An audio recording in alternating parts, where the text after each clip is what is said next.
tank pressurization will not occur during the burn config segment, and the burn will be performed in blowdown.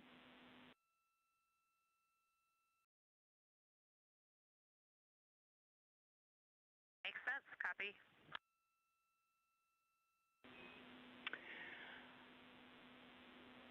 We gave you a go earlier for venting ops, and we do have an OpNav pass coming up that we do not want venting during. The MET of that time frame is day 8, 0 hours, 40 minutes, to day 8, 2 hours, 0 minutes.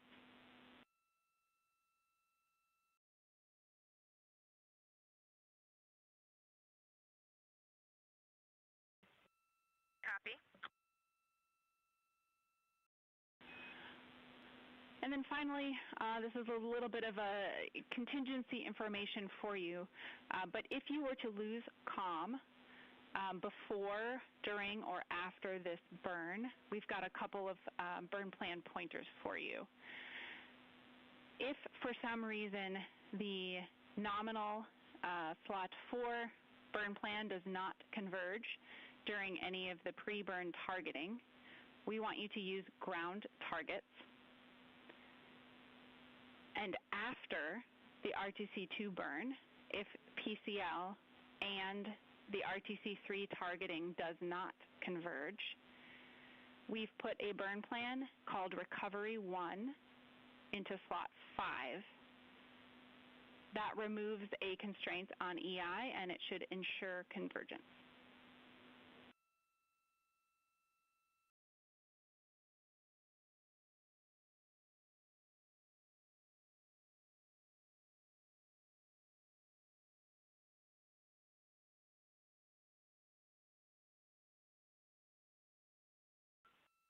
Copy all. That is everything Houston has for the burn conference. Anything for us?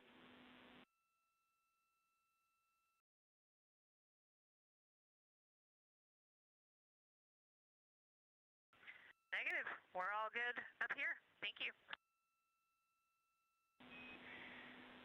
All right, we're good to go, and there's absolutely no rush, but when there's a good moment, we would love a sync on cabin config.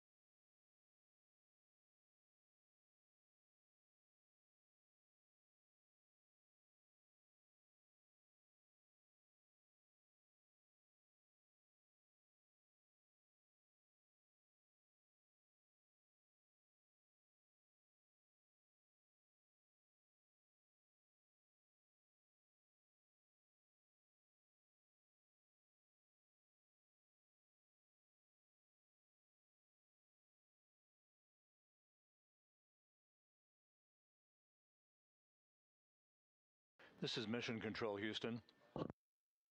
You're continuing to watch the activities of the Integrity astronauts on board their spacecraft. Now less than 2 hours away from reaching the midway point on their trip back from the moon.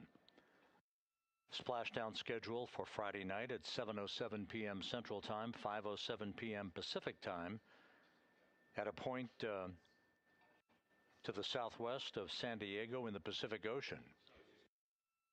The USS John P. Murtha, the recovery ship, is in place, and barring some unforeseen development, will be deploying Navy helicopters and Navy divers and recovery personnel to extract the 4 astronauts from the spacecraft within an hour after splashdown, hoist them into 2 hovering Navy helicopters and fly them back to the deck of the ship, where they'll undergo extensive medical exams before they're flown back to shore and ultimately back to the Johnson Space Center here in Houston. The conference you just heard between Capcom Jackie Mahaffey and the crew involving the specificities of the upcoming return trajectory correction burn number 2 that is scheduled at 9:53 p.m. Central Time tonight. It'll be a 9-second burn now. And this, again, fine-tunes the angle of attack and the path of Integrity's trajectory to hit the sweet spot in the corridor across the Pacific Ocean for entry interface and the high-speed return back to Earth for a parachute-assisted splashdown.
Houston, Integrity TLT is about to be commanded.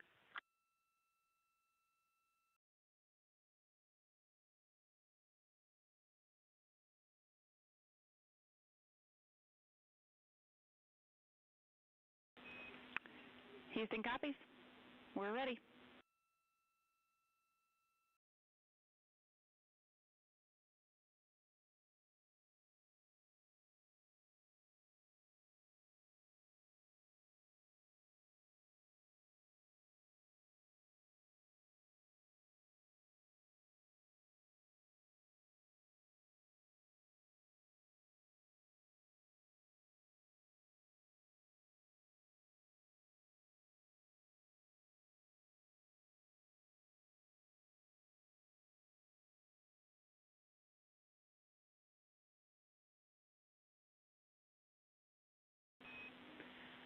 Christina, we see a good solution. Thank you.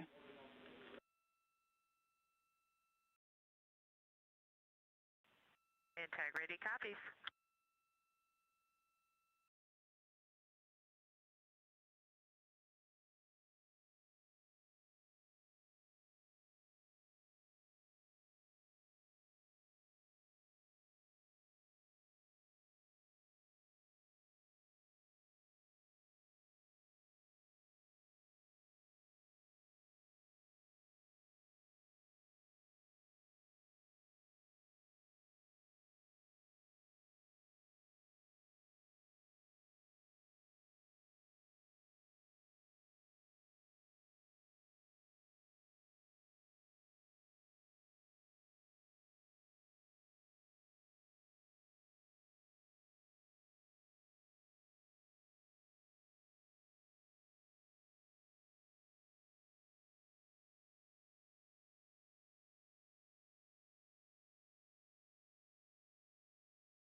Integrity, Houston, please check the connection for PCD3 when able.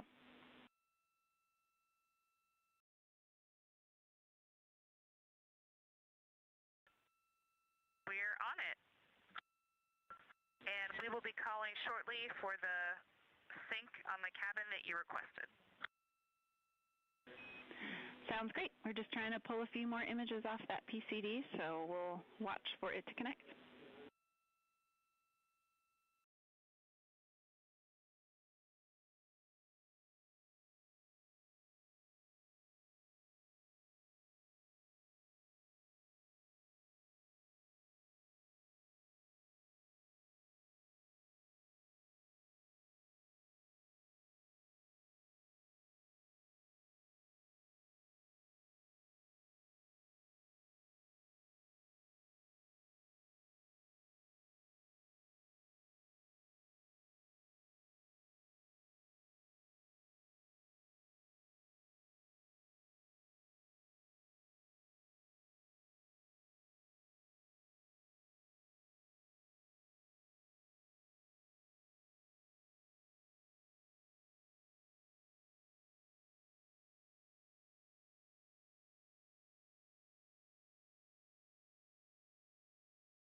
This is Mission Control, Houston.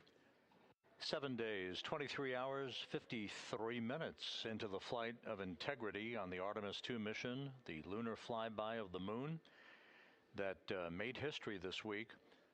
The mission far from over, however. You are on board Integrity. On the left, Commander Reed Wiseman. In the middle, Victor Glover. Just behind Glover, almost out of the field of view, Christina Cook, and Canadian Space Agency astronaut Jeremy Hansen on the right. The crew has been busy packing up their crew cabin today. They've been reviewing entry procedures for tomorrow's return to Earth. They'll move into a midday meal here just a short time from now. We will have a public affairs event at 6:50 p.m. Central Time, where the crew, a final PAO event in which the crew will have an opportunity to talk to a number of Congress people, members of Congress who will be gathered in various locations to have a chance to talk to the crew about their adventure around the moon and to offer their congratulations. Coming up at 9:53 p.m. is the Return Trajectory Correction Burn, RTC-2 burn. That'll be a 9-second firing of the reaction control system thrusters to further fine-tune Integrity's path toward an entry corridor, a cone, if you will, across the Pacific Ocean, in which they will enter tomorrow evening to begin the high-speed return to Earth and a parachute-assisted splashdown in the Pacific at 7:07 p.m. Central Time, 5:07 p.m. Pacific Time on Friday evening.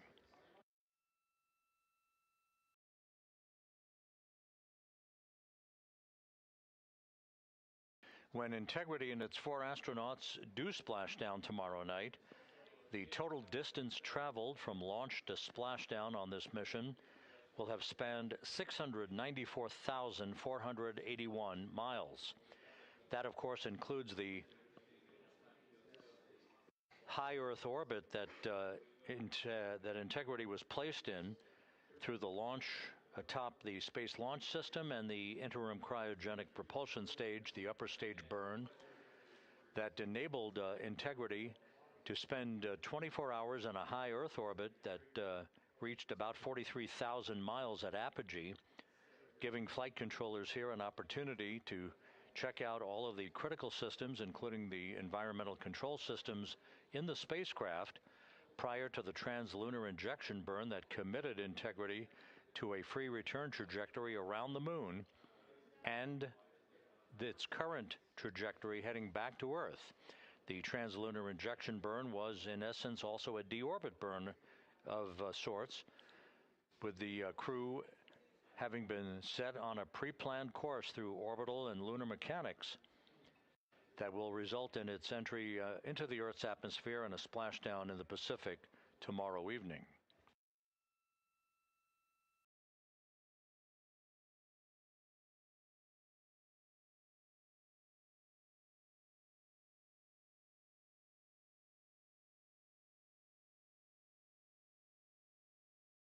All of Integrity's systems are in great shape. A little while ago, they participated in a entry conference with Entry Flight Director Rick Henfling, just basically to review procedures and to answer any questions that the crew might have of the flight control team. But we're working no issues here. Everything looking very good, setting up for the return trajectory correction burn that will occur 4 hours and 21 minutes from now. One other countdown clock that's ticking here in the mission control room is the halfway mark en route back to the moon. It is almost incongruous to imagine this, but here we are on the eve of homecoming for the Integrity astronauts, and we're an hour and 33 minutes away from reaching the halfway point en route back from the moon. It's just the way orbital mechanics works, that sets the course and the velocity and the entrapment of Integrity into the grip of Earth's gravity that dictates all of that. But again, we're about a little over an hour and a half away from reaching the halfway point back from the moon for the splashdown in the Pacific tomorrow night.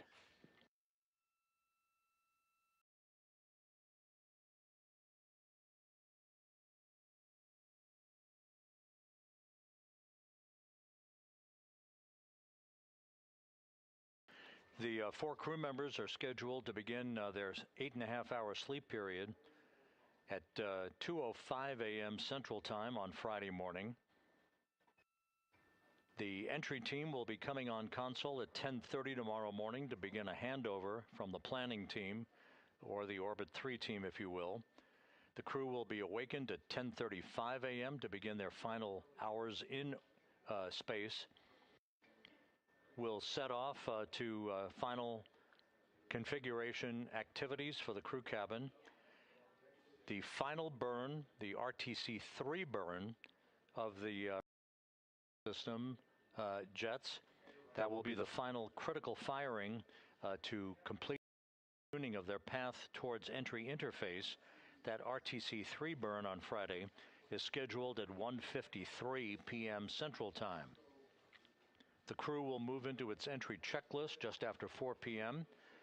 Our NASA Plus coverage, which will be the simulcast of our 24/7 YouTube coverage that you've been watching and listening to since launch on Monday. Our NASA Plus coverage will begin at 5:30 p.m. Central Time, 6:30 p.m. Eastern Time.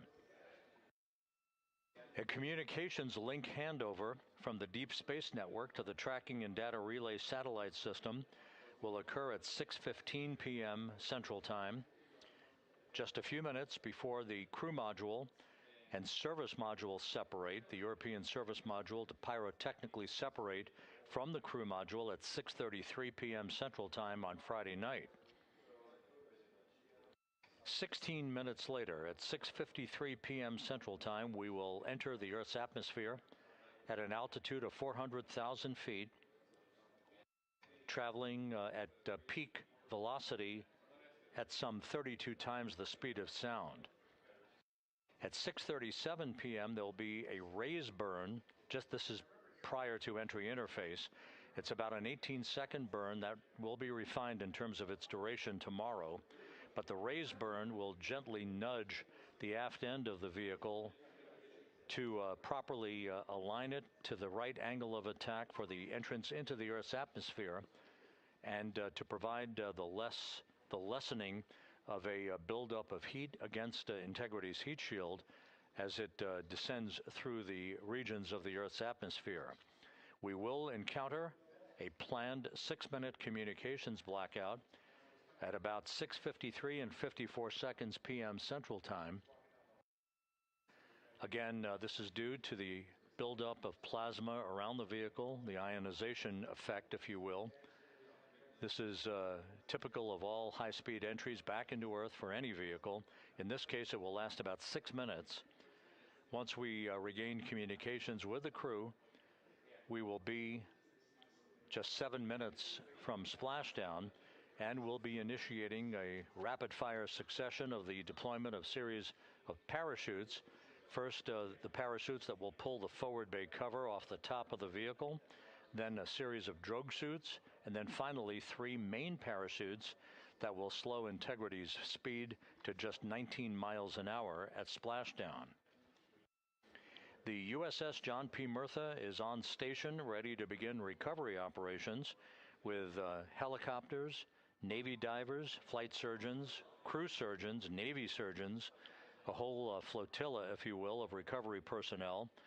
The key will be the erection of a large raft called a front porch that will be erected alongside the side hatch of Orion to enable the extraction of the crew one by one and the hoisting of the crew members onto the 2 hovering Navy helicopters overhead for a short flight back to the recovery ship, where they'll be brought into medical bay, for medical exams prior to spending some time on the ship, and the subsequent flight off the ship in helicopters to the Naval Air Station in San Diego, where they'll subsequently board a NASA jet for the flight back to the Johnson Space Center in Houston. So all of that is upcoming over the next 24 hours or so. But again, everything is in great shape on board Integrity, all of its systems ready to support its entry back into the Earth's atmosphere and its splashdown off the coast of San Diego at 7:07 p.m. Central Time, 5:07 p.m. Pacific Time, 2.5 hours before sunset tomorrow night.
This is Mission Control, Houston. 8 days, 26 minutes into the flight of Integrity on the Artemis II mission. You've been enjoying the views inside the crew cabin. Tina Cook on your left, Victor Glover with his back to the camera, Jeremy Hansen on your right. Reed Wiseman is there as well. They've been working to pack up the crew cabin in advance of tomorrow's parachute-assisted splashdown in the Pacific off the coast of San Diego. Splashdown time scheduled at 7:07 p.m. Central Time Friday night, 5:07 p.m. Pacific Time. Houston Integrity, did you want to talk stowage now?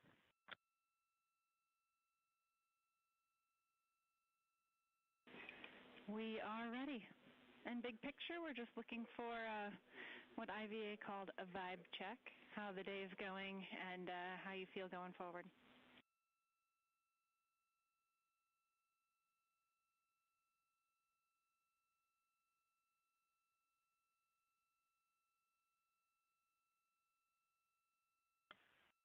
So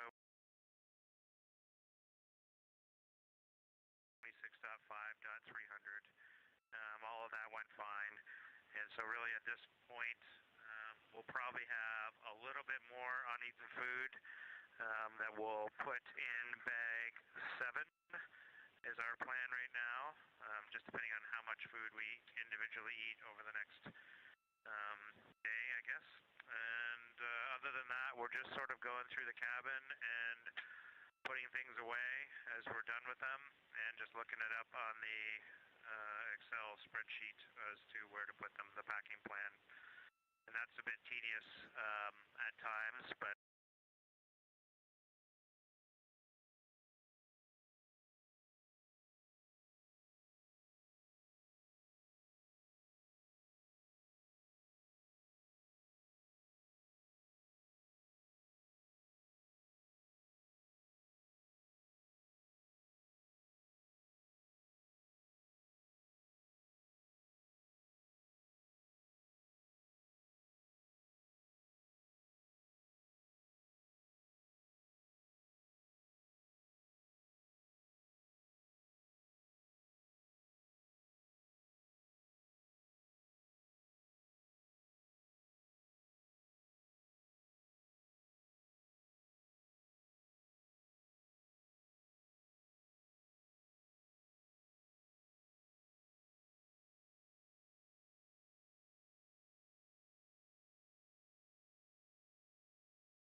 potable water on the first day.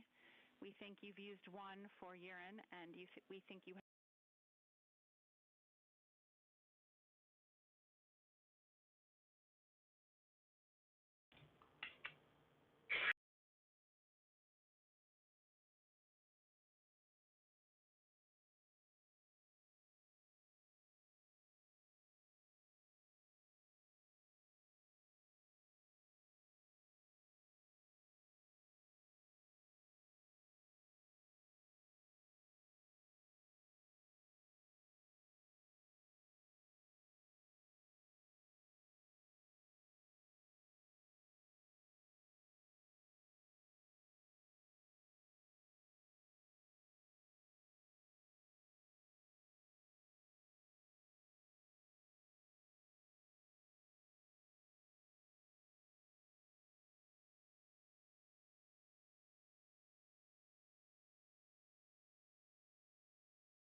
That is the second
according to flight dynamics, during its entry back to Earth is about 23,839 miles an hour, or Mach 32. From that point, just 13 and a half minutes later, the vehicle will have slowed from that velocity down to just 19 miles an hour at touchdown. Splashdown again scheduled for 7:07 p.m. Central, 5:07 p.m. Pacific time on Friday night. The USS John P. Murtha, the recovery ship, will have slowed from that velocity down to just 19 miles an hour at touchdown. Splashdown again scheduled for 7:07.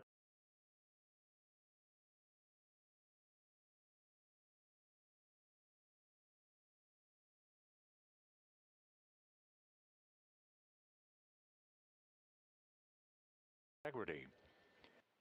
After a period of time, the hatch will be open. The Navy divers, including a Navy surgeon, will move inside the vehicle to make a preliminary health check of the crew before they are extracted one by one onto the front porch and then be hoisted onto a pair of hovering helicopters for a short flight back to the deck of the USS John Murtha and to be brought into medical bay aboard the ship for more comprehensive medical exams.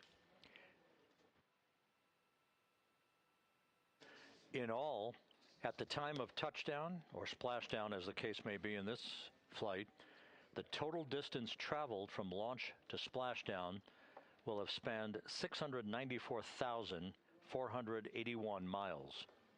That includes the high Earth orbit that Integrity was launched into for the first 24 hours of the mission to provide flight controllers an opportunity to check out all of its systems. Everything in good shape on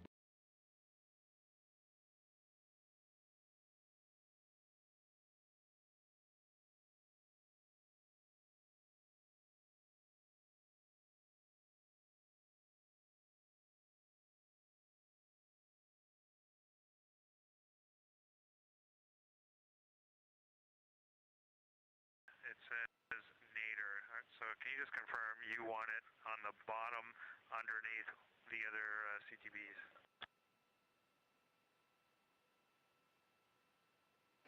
The Orbit 2 team of flight controllers is coming on duty for the second half of the crew's workday. They'll hand over overnight to the Orbit 3 team, which is the planning shift. Want it on the bottom underneath the other bags. And if you're looking kind of naturally at the lockers, it's the bottom left of Delta.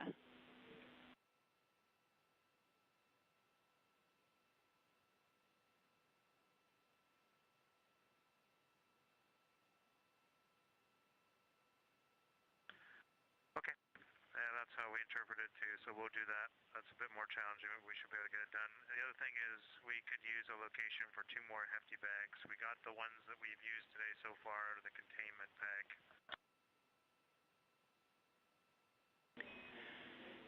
Checking on the hefty bag location, and while I have you, just some vehicle essay. Your intermediate targeting was good, and GNC is syncing all nav channels to channel 3 and doing a primary to BFS state transfer.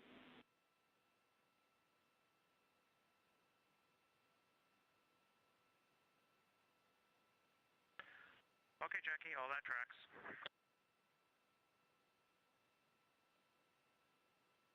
Doing a primary to BFS state transfer.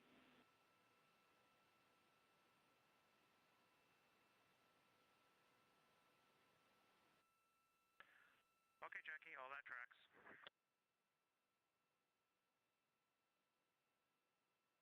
Doing a primary to BFS state transfer.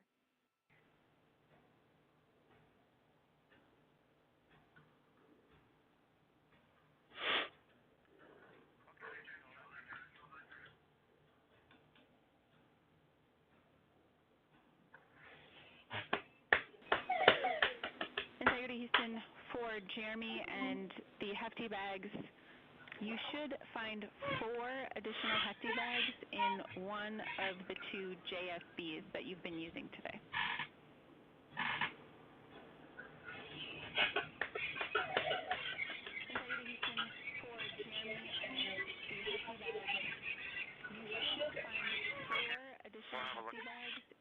one of the two JSBs that you've been using today.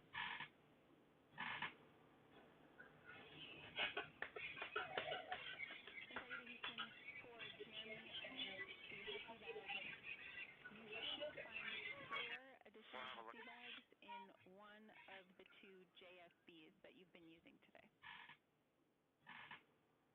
Additional sea bags in one of the two JSBs that you've been using today. Additional sea bags in one of the two JSBs that you've been using today.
Houston Integrity, can you bring the fan speed down to our preferred PAO setting, and if it's already there, thank you.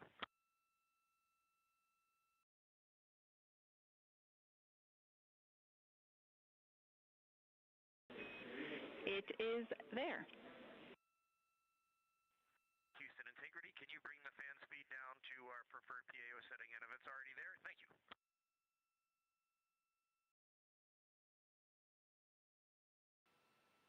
And we have the camera off just to prevent overheating and battery drain. Confirm you got a good image coming down.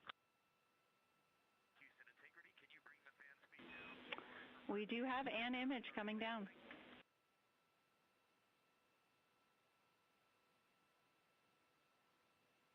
And we have the camera off just to prevent overheating and battery drain. Confirm you got a good image coming down. Houston Integrity, can you bring the fan speed down? We do have an image coming down.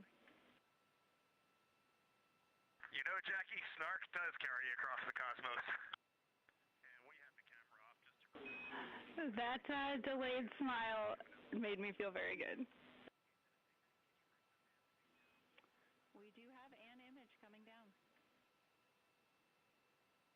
You know, Jackie, snark does carry across the cosmos. And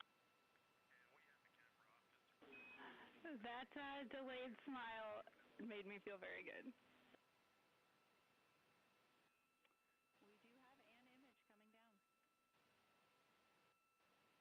You know, Jackie, snark does carry across the cosmos. That delayed smile made me feel very good. We do have an image coming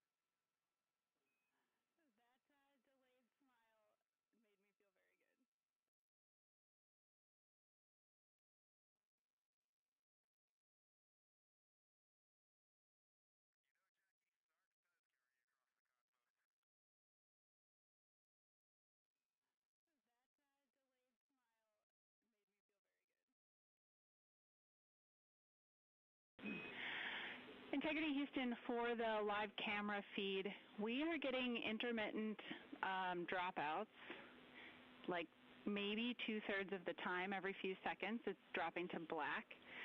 We'd like you to check the encoder settings for HD, and if those all look good, then perhaps we need a camera swap. Like maybe 2/3 of the time, every few seconds it's dropping to black. We'd like you to check the encoder settings. Copy, thumbs up, for HD. And if those all look good, then perhaps we need a camera swap. Like maybe 2/3 of the time, every few seconds it's dropping to black. We'd like you to check the encoder settings. Copy, thumbs up, for HD. And if those all look good, then perhaps we need a camera swap. Like maybe 2/3 of the time, every few seconds it's dropping to black. We'd like you to check the encoder settings. Copy, thumbs up, for HD. And if those all look good, then perhaps we need a camera swap. Like maybe 2/3 of the time, every few seconds it's dropping to black. We'd like you to check the encoder settings. Copy, thumbs up, for HD. And if those all look good, then perhaps we need a camera swap.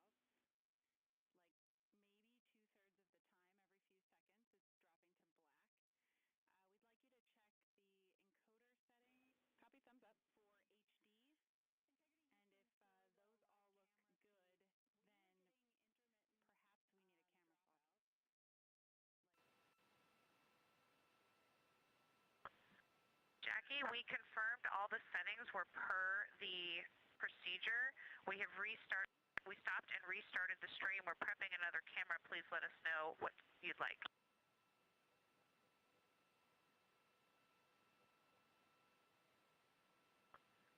Jackie, we confirmed all the settings were per the procedure.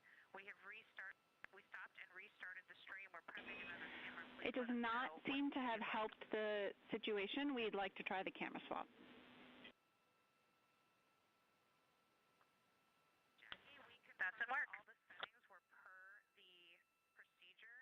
We stopped and restarted the stream. We're prepping another camera. Please It does not seem to have helped the situation. We'd like to try the camera swap. Doesn't work. All the settings were per the procedure. We stopped and restarted the stream. We're prepping another camera. It does not seem to have helped the situation. We'd like to try the camera swap. Doesn't work. All the settings were per the procedure. We stopped and restarted the stream. We're prepping another camera. It does not seem to have helped the situation. We'd like to try the camera swap.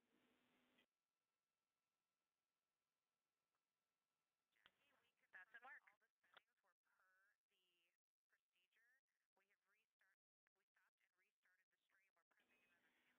All the settings were per the procedure. We stopped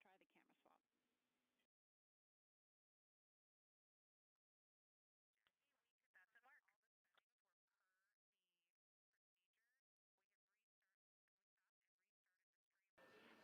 This is Mission Control Houston. We're standing by for the crew to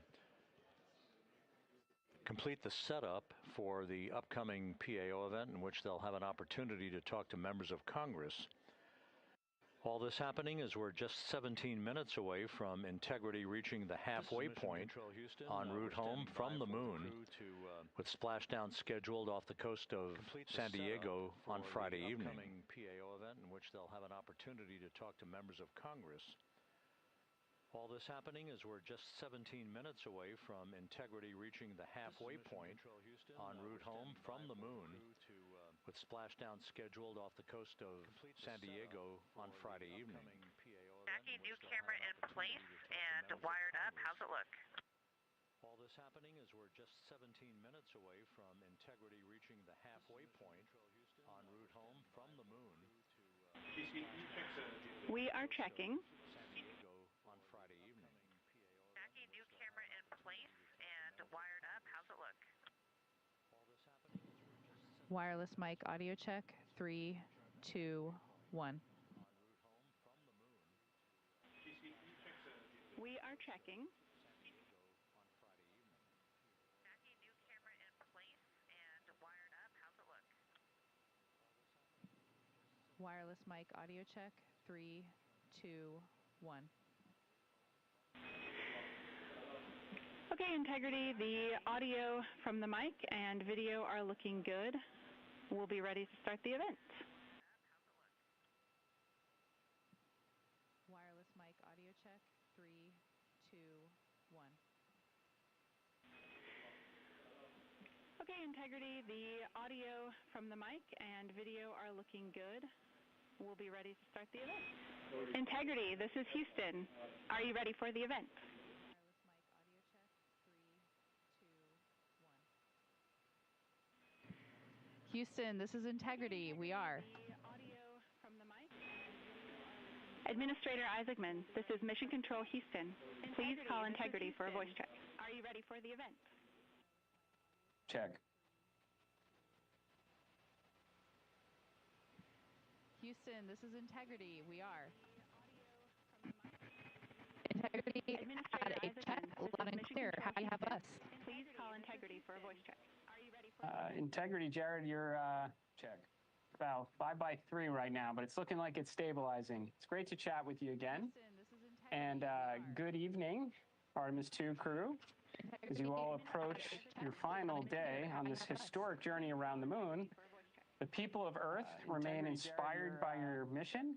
They are energized by space exploration, and most importantly, they're eager to have you all home. Good evening, Artemis 2 crew. As you all approach your final day on this historic journey around the moon, the people of Earth remain inspired by your mission. They are energized by space exploration, and most importantly, they're eager to have you all home. Good evening, Artemis 2 crew. As you all approach your final day on this historic journey around the moon, the people of Earth remain inspired by your mission. They are energized by space exploration, and most importantly, they're eager to have you all home. Good evening, Artemis 2 crew. As you all approach your final day on this historic journey around the moon, the people of Earth remain inspired by your... Comms check. It is, I feel very official now. I will say I feel particularly profound. This is the first and only time in my life when I've stood next to someone who is speaking on behalf of the people of Earth. That's a heck of a statement, and I know that you guys are. I can only imagine the awe and wonderment you feel, but I want to just start by saying thank you. You are inspiring. That is not hyperbole. When Jared speaks about the people of Earth, that's a heck of a statement, and I know that you guys are food packets away, as we were doing just a few minutes ago, watching you float around with the floating head, and you are bringing people together all across our globe. So thank you. Thank you for your good cheer. Thank you for your eloquence. Thank you for inspiring people. I have two questions. Number one, if you could go back in time and talk to yourself at age 10, what would you tell yourself about going to the moon? And then question two, if and when they make a movie about this, who do you want to play you?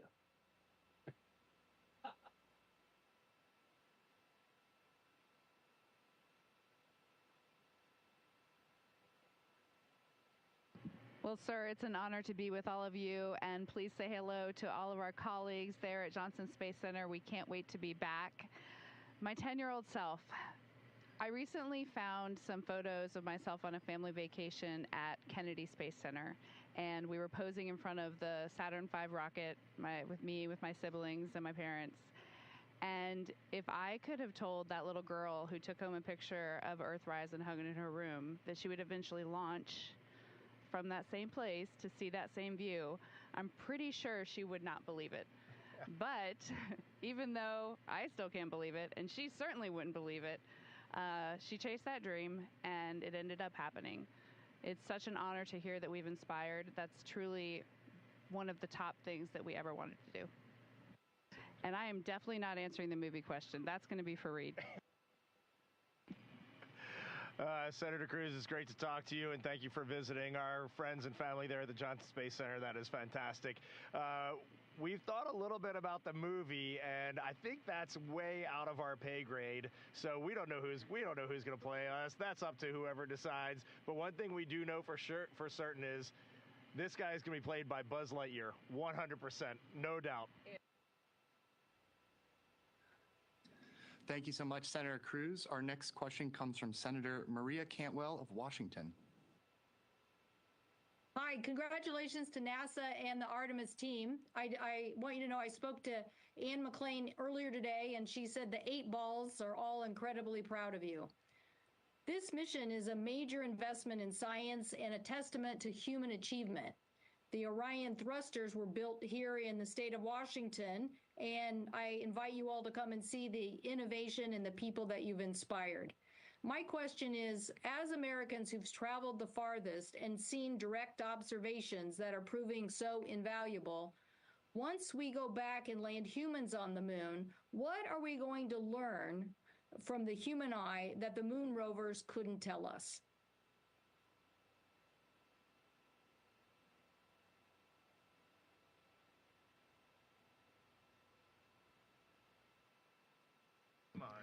You know, I hope this really resonates because of right now and what's going on back there, at least what we hear about going on back home and in our communities. I think you all can feel the energy that this mission has brought. I really hope so. And one of the things that I was asked to talk about when I come back by one of my good friends, Tony Antonelli, he said, I want to know how it feels. There's going to be tons of pictures, but I want to know how it feels. And I think a rover can collect data a lot slower, but the human's going to be able to do it much faster. But then they're also going to come back and tell you how it feels. But physiologically, in a technical and medical sense, but also in an emotional sense, so that we can continue to have that human connection, not just the scientific and exploration, but the human connection.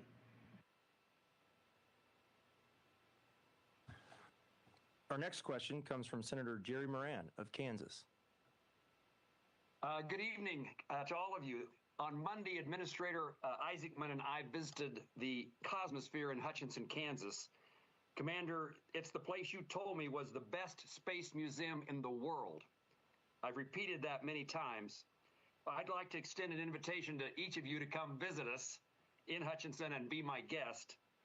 But I also want you to tell me how you can see the Artemis II mission, as well as the Cosmosphere, inspiring the next generation for the well-being of the world.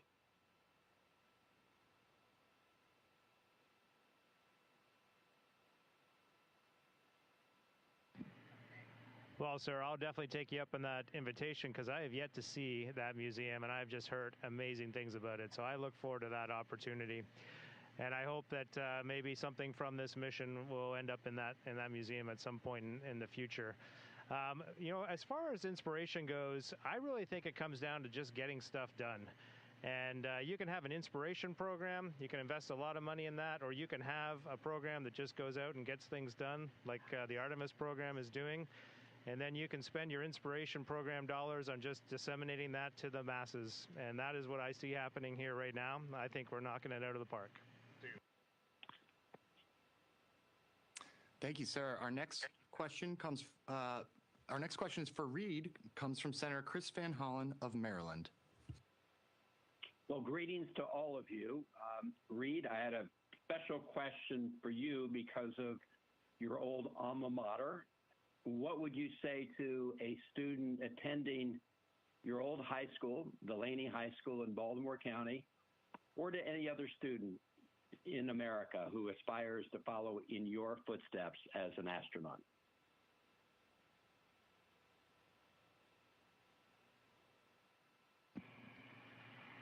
Well, Senator, it's great to talk to you. It's great to talk to you, especially from my home state of Maryland there. Lots of love. And I think, this could be a huge answer, but most simply, I think that the students of today, they've got to be willing to fail. They've got to be willing to take some risk in their school. Straight A's, that might be important to some, but really expanding your horizons, going out and doing things that are difficult, things that scare you, things that you might have to try a few times before you get them right. That's all well and good, and that's a huge part of the learning process. And one of my biggest takeaways from life is it's not how well you succeed, it's how well you fail. And when you have a tough spot, you got to get up and get back on the horse and keep on going. And I think that's... Tina and Jeremy, I'm so proud to represent the team at Johnson Space Center and supporting you every step of the way. The entire country is inspired by your work and your dedication. It's amazing. And my question would be, if you could relive one moment of this mission so far, what would it be?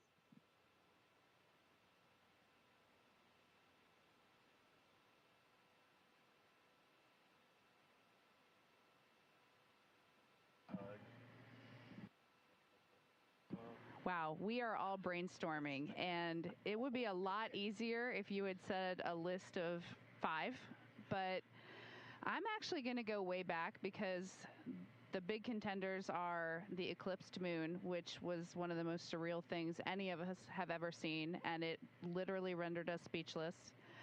But I'm going to go all the way back to launch, because when we launched, it is such a quick experience. Our entire powered flight on the rocket was shorter than what we've done in this press conference so far. Yet it is such an incredible, important part of the mission, a dynamic phase in the mission. We train it so much. And if I could go back and replay it in slow motion to just imprint those memories even more, I would do it in a heartbeat. Outstanding. Thank you. Our Thank next you question so comes very from. much.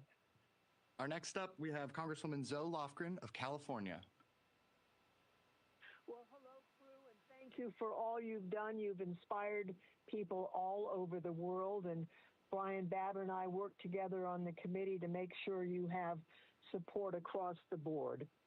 Your last 8 days have taken place in the Integrity Orion spacecraft. Now, integrity is a quality we all strive for and hope our leaders can live up to. This mission has been unifying in so many ways and captured a global audience. What do you hope humanity takes away from it?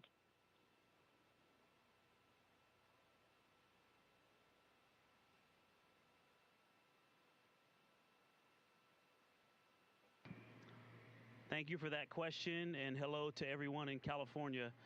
I hope that we connect back to when we went to the moon the first time and we started calling big things that humanity accomplished moonshots, and we take ownership of this moonshot and realize that we can do it.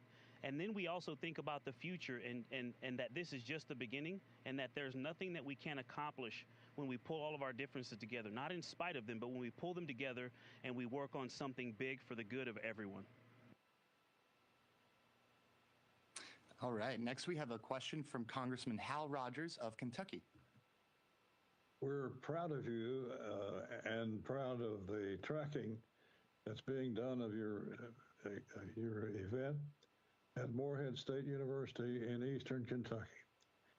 After emerging from the far side of the moon and seeing the entirety of the Earth through that small window, how has all of this impacted your determination for what America can accomplish in space?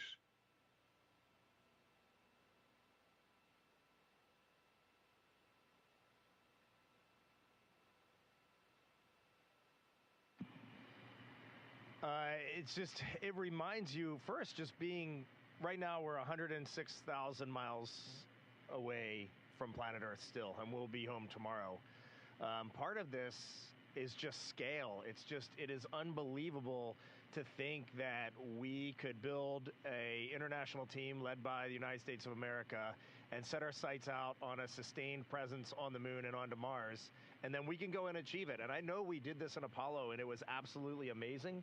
But I will tell you, having been there, the 4 of us having been there just now, this is nothing short of a miracle. It is incredible that we can go out and do this, that we can play with gravity, that we can target around the moon, that we can send 4 humans in a spaceship 250,000 miles from home and bring them back.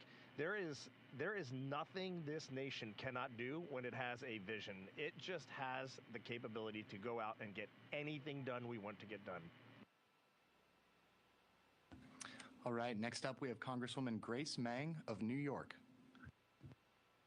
Hello to our crew. This is Grace Meng from Queens, New York. Thank you to the administrator, and thank you to our trailblazing crew. My question is, thank you for taking the time to speak with us. Our entire country has been following your journey with pride, and we're incredibly grateful for your service. You've spent years in simulators at Johnson Space Center that recreated every vibration, system failure, cockpit light with high accuracy, and most of you have even been to the International Space Station. Now that you're almost home, what is the one thing that has surprised you about this mission that your training and prior space experience did not or could not prepare you for? And we can't wait to welcome you back to Earth. Thank you again.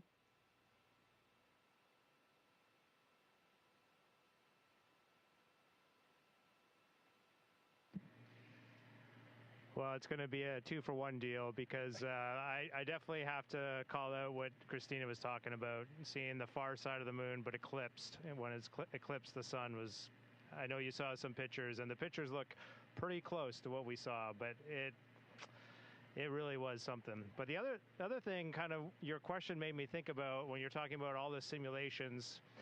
We simulate the first day of the mission a lot and the last day of the mission a lot.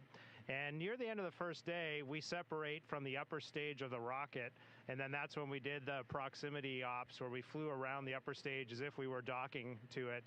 And in the simulator, you watch and you have all these things you're checking to see if you have actually separated from the vehicle. And if you haven't, you have a bunch of things you need to do because that's not good.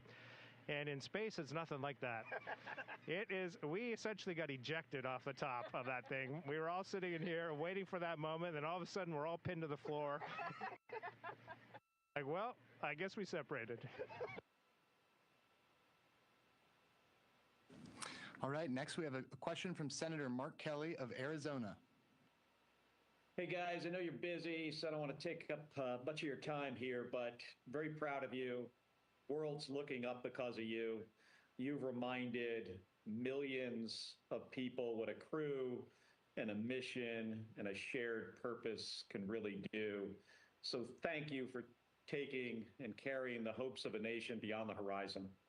I think we really needed this at this point in our history. I really appreciate it. And Victor, since I'm in John McCain's Senate seat and you are a McCain alum, so this question is for you. Just curious, how fast are you going at EI? What kind of G profile are you going to be on? And how sporty of a ride do you expect it to be when those chutes open?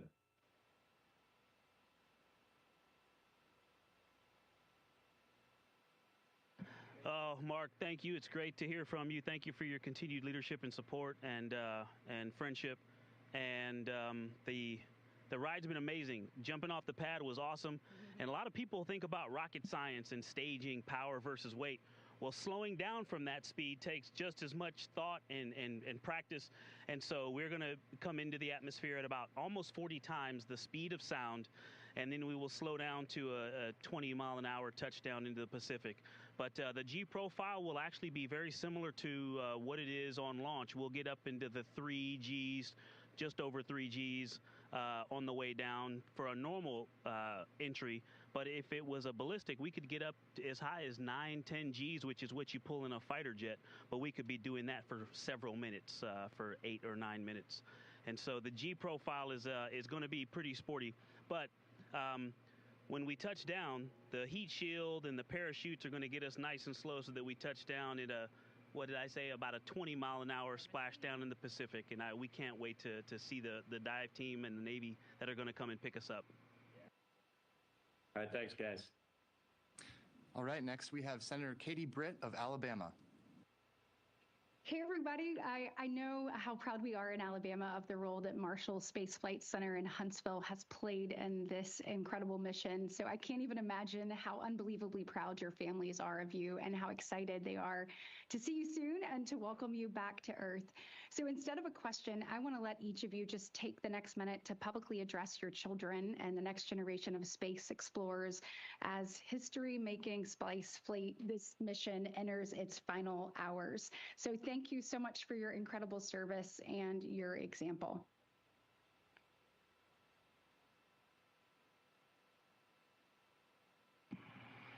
Thank you very much for this question. We are in a maneuver right now, so I hope we don't lose the signal briefly, but we just heard the thrusters firing on the service module to reorient us. We have a return trajectory correction burn number 2 coming up in just a little while.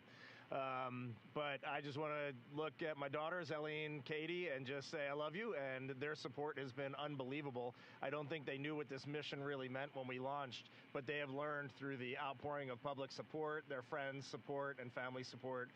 Really, the world has come together. We have seen it, and we have seen it through their eyes, too. And it has been a very proud moment for me as their father to see the joy in their expression and the way they email and communicate when we have private conferences. It's still on. For my 3 children, Devin, Ashley, and Caitlin, I think it's worth pointing out, I learn as much, maybe more from you than you learn from me. But the one thing I'd remind you, and I think is worth reminding ourselves and other youth, is that all you have to do on any given day is just get up and do your best and try to find joy in your day and try to contribute in a meaningful and positive way. And that's it. And I think we as humans, we put too much pressure on ourselves looking for perfection. And if you look at what we're doing out here, it is far from perfection, but we are getting it done. Wait, that's us. The view is Genesis, Maya, Joya, and Corinne, as we are on our way back from this dream of a mission, your mom and I look forward to supporting you, chasing and catching your own dreams. We spent years coaching you, but we are very much in that transition to being cheerleaders and just rooting for you in life. And to the future citizens out there, the same sentiment applies. I hope this mission is giving you something that you can take and put in your pocket or in your heart and mind that you keep with you. But it's not because we want you to see what we've tried to show you. It's because we want you to take this and build a vocabulary to explain the world to us. Wow, Victor. Why do I ever answer questions around you guys? That was incredible. That was incredible. I'll take this second to say something to my 9 nieces and nephews, which is, I love you, and thank you for the amazing letters you wrote me, the amazing pictures you drew me. You had beautiful Earths and rockets, and they truly touched my mission, and I feel like you're here with me. All right, next is Congressman Mike Herodopoulos of Florida. Hi, crew. This is Congressman Mike Herodopoulos, and I represent Kennedy Space Center in Congress. And what a thrill to have watched you take off from Kennedy Space Center. It truly unified America. I have a question from one of our local voters here in Indian River County. Her name is Renee, and she said, what were you thinking when you were going around the moon, the furthest ever from Earth, on the dark side of the moon? We'd love to hear your thoughts as you made your way around the moon out of radio contact.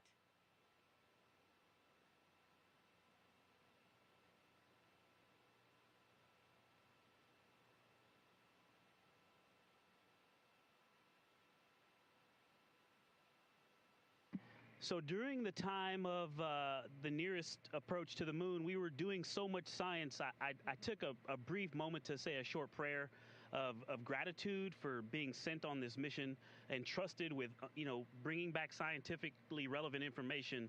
And I also just felt like I was hoping that people looked up and were watching to see when we came back into communication, and that maybe there was a chance that folks would feel a sense of togetherness. We have a moment of silence whenever something solemn and that requires reverence or someone that we love has passed away, but maybe we could call it a moment of togetherness. As we were in radio silence, I was really hoping that we could just have a sense. You heard the word togetherness a lot from our crew, and really was hoping that while we were waiting to get back in contact, that people could just feel that sense of togetherness, that we were all a crew on Spaceship Earth.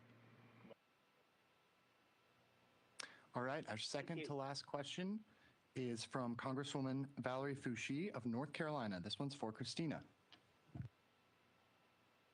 Good evening, Artemis 2 crew. Indeed, you are inspirational and you make us all proud Americans. I'm proud to represent the North Carolina School of Science and Mathematics in Durham, North Carolina, where Dr. Cook attended high school. With Dr. Cook becoming the first woman and Captain Glover, the first person of color to travel this far into space, what message do all of you have for the next generation of explorers who may be seeing themselves in this mission for the first time?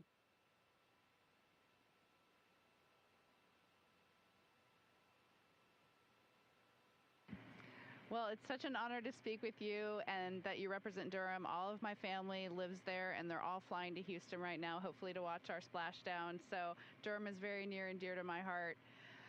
There's a lot to say about that topic. I feel like for us, we don't necessarily see any one individual as, deserving of anything or accolades for being a first. What we see is something to celebrate, that we are in a time when everyone who has a dream has to work equally and gets to work equally hard to achieve that dream. And so my message to those people is yes, It is wonderful to feel inspiration because you see yourself in someone. I had that growing up. You had that growing up. I think that the message, the takeaway would be, you don't have to focus on just being there. Focus on excellence. Focus on being the best that you can be in any team, in any mission, contributing to any endeavor. And that will get you not only the fulfillment and meaning of your life, but you'll contribute the most to the world. Dude. All right, and we have time for one final question. We'll send it over to Senator Ashley Moody of Florida. Thank you so much.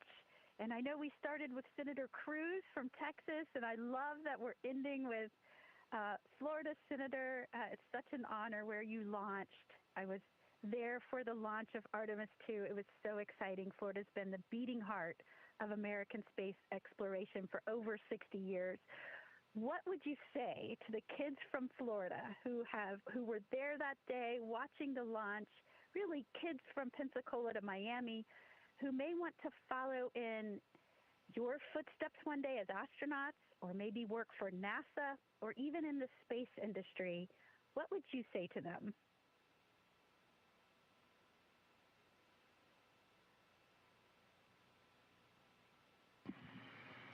I would say we are in the golden age of space exploration right now, thanks to the leadership of Jared Isaacman and our political leaders, many of whom are gathered here right now.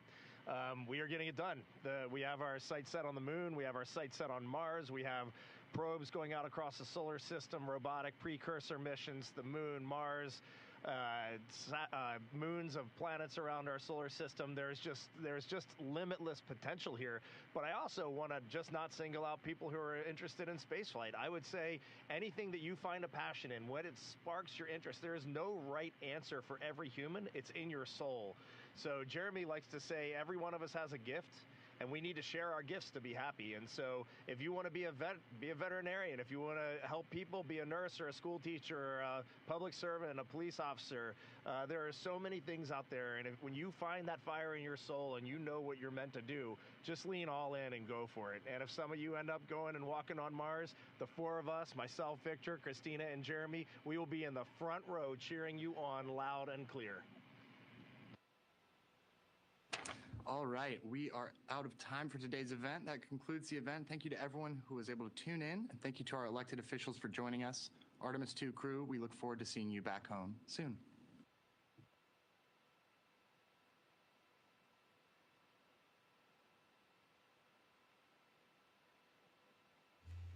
Integrity, this is Houston ACR. That concludes the event. Thank you. Thank you to all participants. Integrity, we are now resuming operational audio communication.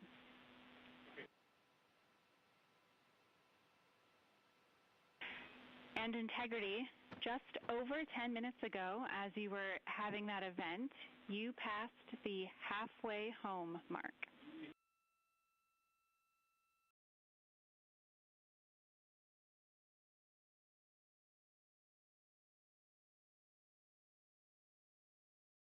Okay, copy that, Jackie. Sounds like the next 24 hours we're gonna accelerate quite a bit then.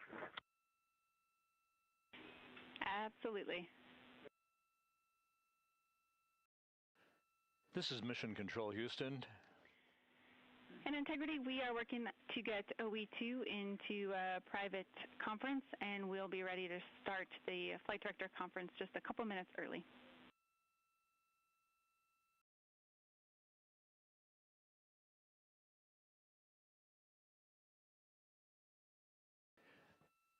Again, this is Mission Control Houston at a mission elapsed time of 8 days, 1 hour, 45 minutes into the flight of Integrity on the Artemis II mission. We just wrapped up that final public affairs event where members of Congress had an opportunity to talk to the crew members on board. Commander Reed Wiseman, pilot Victor Glover, and mission specialists Christina Cook and Jeremy Hansen. About 15 minutes ago, they passed the halfway mark on the flight home from the moon and their lunar flyby of Earth's closest celestial neighbor. They will begin to accelerate quite a bit over the next 24 hours, as you just heard, as they prepare for splashdown in the Pacific on Friday night at 7:07 p.m. Central Time, 5:07 p.m. Pacific Time.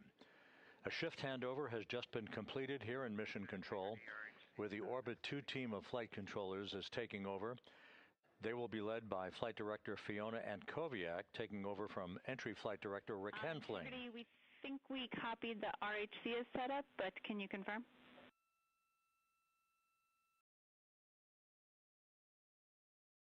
That's affirmative. The RHC is set up. We copy, and OE2 is privatized for the conference.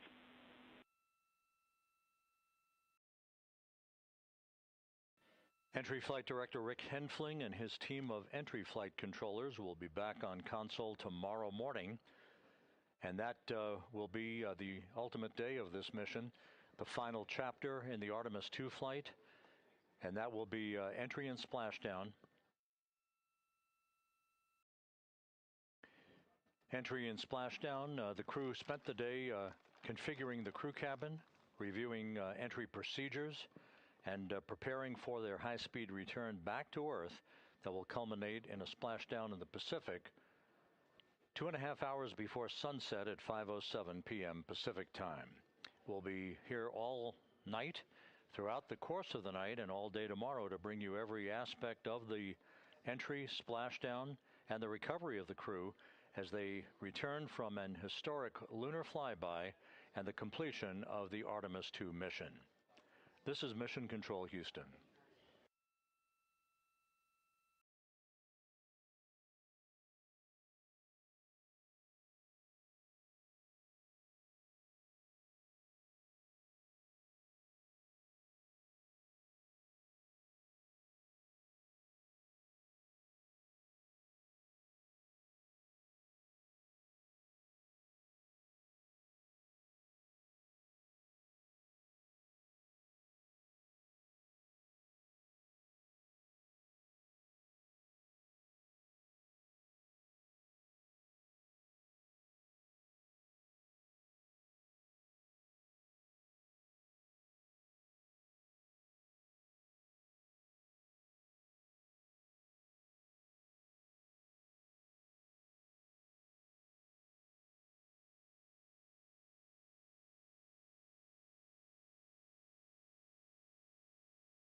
Integrity Houston on 1 for a stowage delta when you're ready to copy.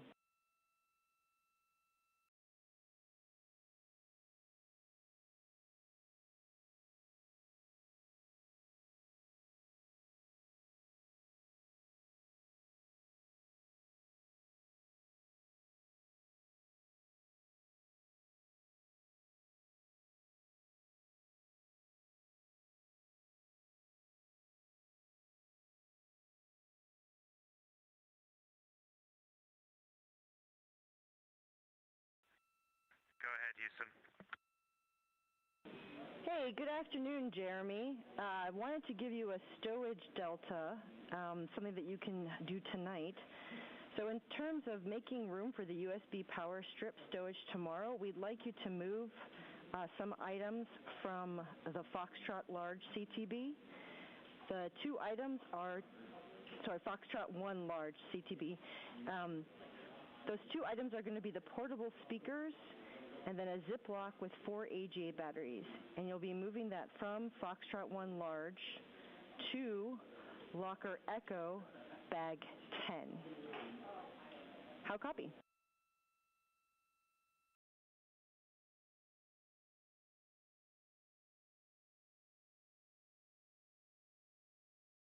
Okay, speaker and AGA batteries to bag 10. And I suspect I'll need a new AGA battery for tomorrow, so maybe I'll just leave one out.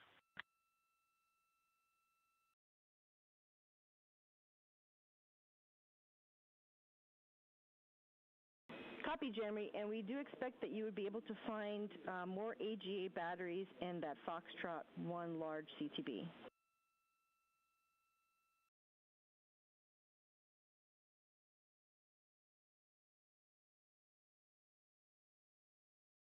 Okay, I guess I misunderstood you. I thought I was taking all the AJ batteries out of Fox 1 and putting them in bag 10. Negative, Jeremy. There should be Ziploc with just 4 AGA batteries, and that's what you're moving to bag 10.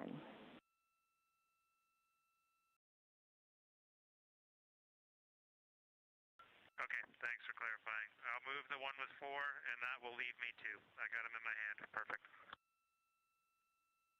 We copy.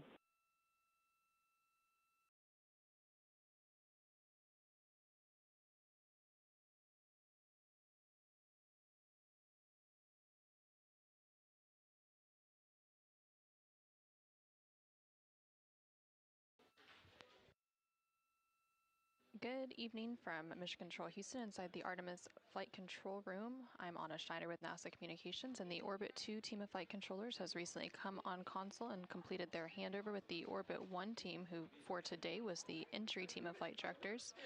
The Orbit 2 team today will be led by Flight Director Fiona Ankoviak, and the Capcom or capsule communicator will be Amy Dill.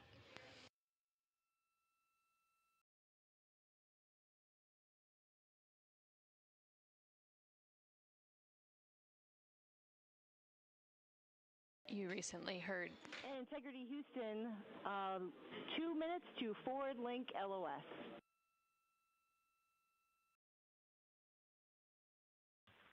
Okay, copy that, 2 minutes. If you have time before then, and this is not important, but we'll store the D&E locker nets. If you tell me where they're going, I'll put them away. And just FYI, we never use the DE locker nets. You just don't need them up here.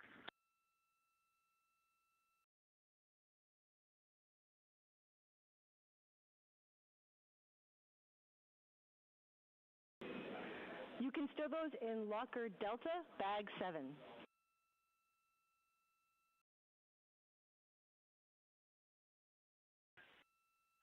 Okay, bag 7. Actually, we'll take another location for those after the LOS, because 7 is for the trash and the food, and it's already pretty full. Okay, copy. We'll see you on the other side with that location. Sounds good. See ya.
This is Artemis Mission Control in Houston, Texas. You are hearing some communication there between Canadian Space Agency astronaut Jeremy Hansen and the Capcomer capsule communicator here in Mission Control, which for the Orbit 2 shift is Amy Dill. They were discussing some stowage activities, so the crew is currently working through some cabin configuration preparation to prepare for re-entry and splashdown, which is scheduled to take place tomorrow around 7:07 p.m. Central Time, 8:07 p.m. Eastern Time, Friday, April 10th, off the coast of San Diego, California. The crew is specifically working to stow equipment that they've had out for the duration of the mission, and they're also removing cargo and locker netting. Additionally, they are installing and adjusting the crew seats and ensuring all items are secured before their return to Earth.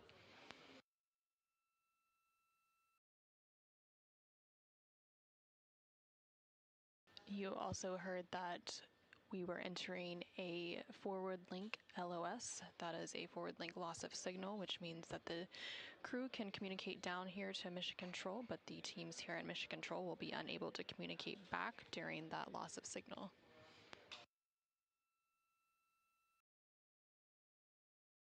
And there on your screen, you can see a live view of the Orion spacecraft.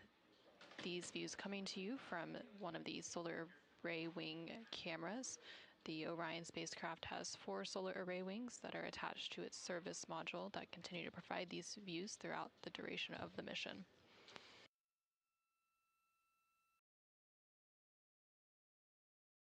Coming up in about 2 hours and 13 minutes, we do expect to have the second return trajectory correction burn, or RTC2 burn. This will be a short burn to further fine-tune the Orion spacecraft's trajectory as it continues on its journey to Earth and prepare it for that re-entry and splashdown tomorrow on Friday, April 10th.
This is Artemis Mission Control in Houston, Texas. You're currently seeing a view of the Artemis Real-Time Orbit website, or ARO, which is available at nasa.gov/trackartemis for the duration of the mission, and it provides updates on the Orion spacecraft's velocity as well as its distance from the Earth and from the Moon.